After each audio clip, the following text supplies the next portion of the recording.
we spoke at the weekend about the need to manage minutes, particularly at this stage of the season. How is everyone from the weekend with a view to playing tomorrow? And the bigger picture, how the likes of Igamane and Siala were both part trained? Who? Hamza, Igamane, and who else, you said? Siala. Clinton, yeah. No, it's a few questions in a row. First, we have one doubt towards tomorrow from the squad that was there in the weekend. That's Leon Belgium, who felt something at the end of the game. So he didn't train today. We will see how he's tomorrow. The rest, everybody came well out of the games. Of course, it's really short. Today was the second day, so it was really a very calm training. It's more recovery now because it's still 48 hours or less than 48 hours after a game, and it's about making the choices tomorrow with who to start and knowing for several positions that I need to change and who to put in that moment, and to make good decisions. What you need in the beginning of the game, what you need maybe at the end of the game. Also to think about overtimes, for example. That's also a possibility. So, interesting choices to make. In the bigger picture of things, how... Sorry, I didn't respond to your third question. So, Hamza and Clinton are...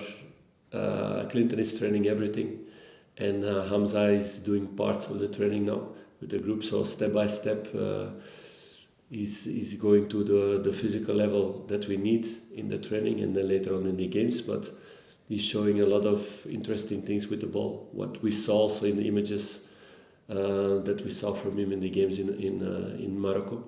But he's settling in well.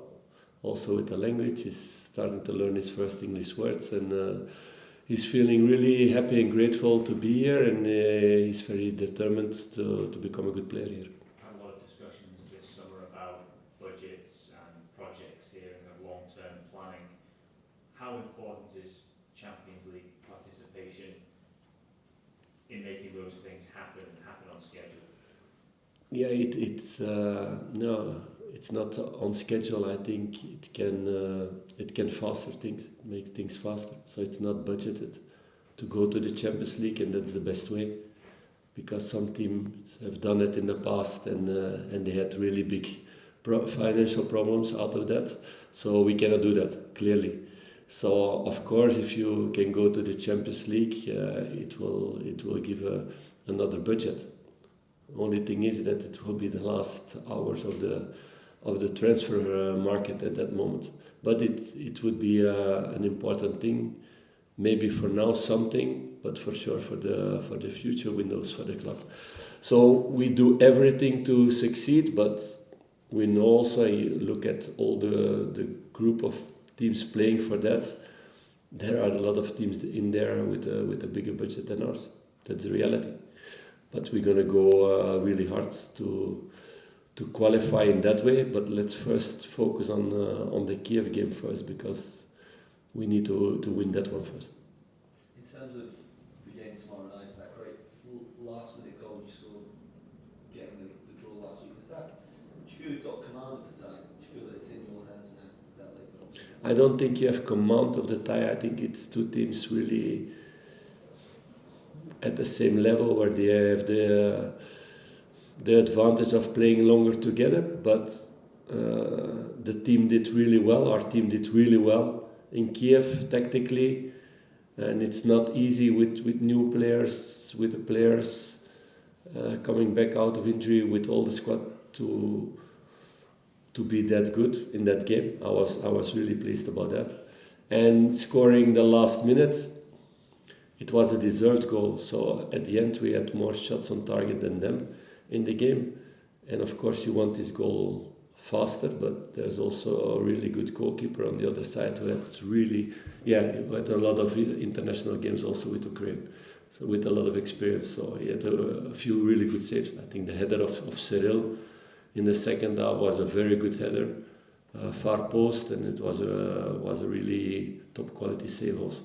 So you need some luck in those moments. Do you expect the game to differ much? Will your approach differ at all? Yeah, we will do some different things we saw where we can hurt them with, and we put more focus on that. I don't know what they're gonna do. Maybe they're gonna wait more and sit more and count on the counter-attacks, on the transitions. That I don't know, but we need to be prepared for the different scenarios. So it's a really good footballing team, like they showed against Partizan. I think that part we took out a lot with being good compact and with a good pressing as a team. But they are also really dangerous on set pieces, for sure, with Popov. And they're really good in the transitions also. So it's a team with a lot of experienced guys and young talents, and a team with a lot of experience in Europe also. Obviously, you had your first game at Hamza at the weekend, but European nights at Ibrox under the lights, sort of famous, the atmosphere. What do you expect the atmosphere to be like on Tuesday night? I hope like in Ibrox. I hope that, and that the fans feel already more at home after the first time. And the first time it's always like the first day in school. You feel a little bit uncomfortable. It will be now for a lot of people the second time in that way, and like this, that we can create an Ibrox atmosphere in Hamden also. It would be a huge achievement also from the fans to sit a little bit further away from the pitch, but still create the same atmosphere.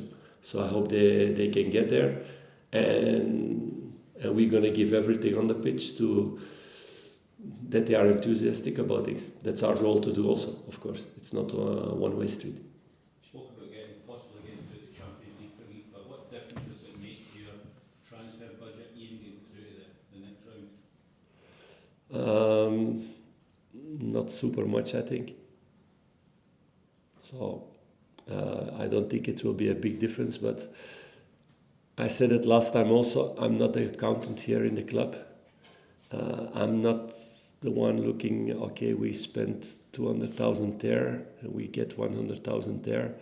We had really clear talks about that with a clear plan before we went in the transfer window. There are other people deciding now where to spend the money. Of course, I give priorities in positions. So in that way, I'm focused on that and on the team and on the staff and on making everything really good here and with the players available. And then to see if there are other names coming up that we look at them, look at their qualities and making choices in that way. In terms of players leaving the squad, is Jose Cifuentes set to leave Rangers? Yeah, I see read things in the newspapers also. I didn't hear anything that something is done with somebody. And that's a pity, yeah? We have several here still in the building, or like Sifu not in the building. And because of that, it stops also to get other players. But for the moment, I didn't hear that somebody officially is going somewhere else. Is that proving difficult or frustrating for you, trying to get players out so you can then get players in? It's not the nicest thing, but you need to adapt. I told you, I'm not the accountant, and the club don't ask me also to pay for everything, to pay the transfer. So I know my role in the story, and the role in the story is to get the best out of the squad that is here, and to make the squad better for the future, to make it better also that we have more players who have the capability to grow here and to be to gain interest from other clubs and to sell them for the future. So that plan is clear, and I know my role in that. There's been a number of incomings and outgoings since the end of last season. Currently, do you think the squad is stronger than it was at the end of last season? I don't want to make these comparisons now. Ask me this question not the 1st of September, give me a few days after. Philippe, not just financially, but how important for you as a manager is it to get players out if they aren't wanting to stay at Rangers, just in terms of how it affects maybe the training pitch and the atmosphere? How important? No, I cannot say that anybody affects the training pitch or the atmosphere, because then it's easy to put them out of a building also. That's not been the case. So everybody who's been here, who's been training here, was with the right attitude and also in the right way in the dressing room. I had a talk also with the captain group about that a while ago, that they had to keep an eye on that and give me signals if it's not the case, and it is not. So there are no problems around that.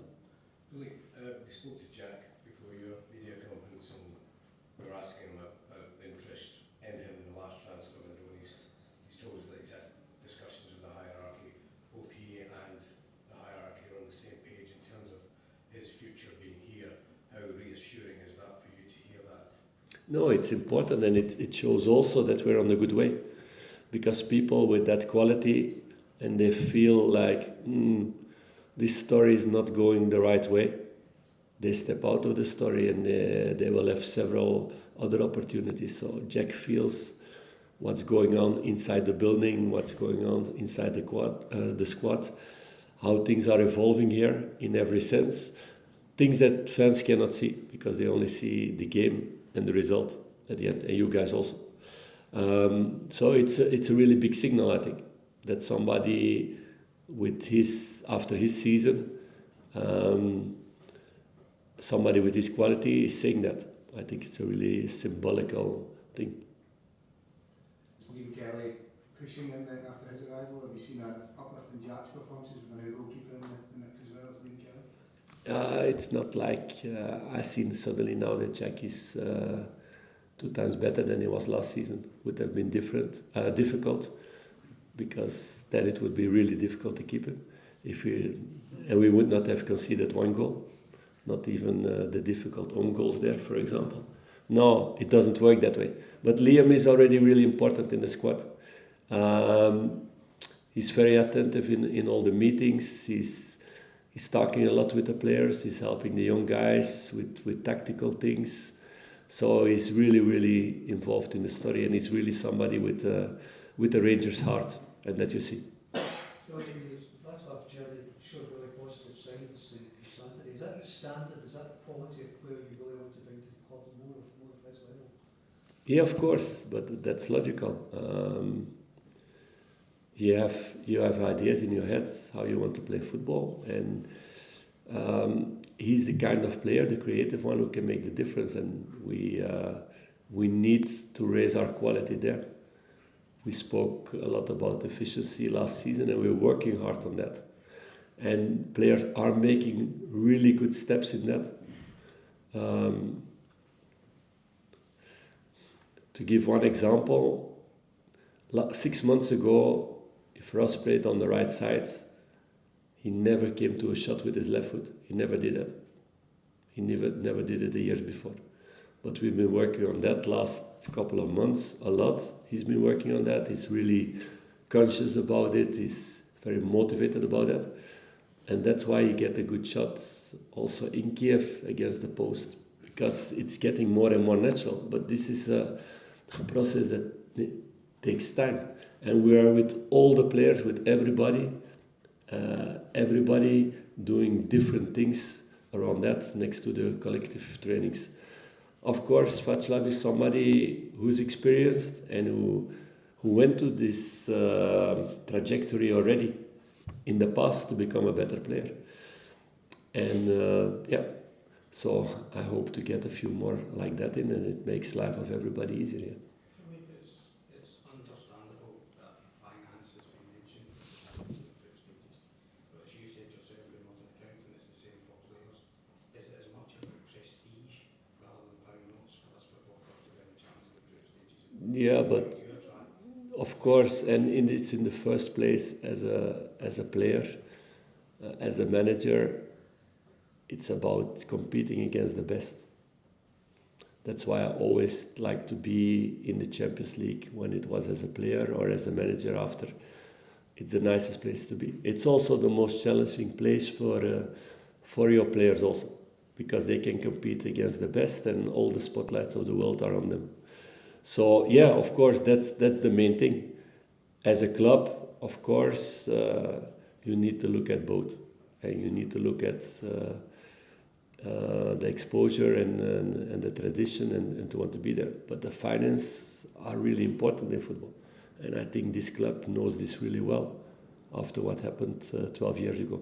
So it's a really important thing to keep a good balance in those things, and not to make silly faults that you come into trouble. So the club is very, very conscious about that. I know that. And together we want to create a really good story, a strong story for the future. But it's not a story that you can write in 3-4 weeks. That we know, that they know, everybody knows. So we're working hard on that. So the Champions League can help to make the story go faster. Okay. Just last one. Yeah. You spoke in Saturday post-match about how pleased you were when the team defended the transition phase of the game. Does that carry even more emphasis looking ahead to tomorrow night? Yes, it's going to be crucial because they're lethal in that.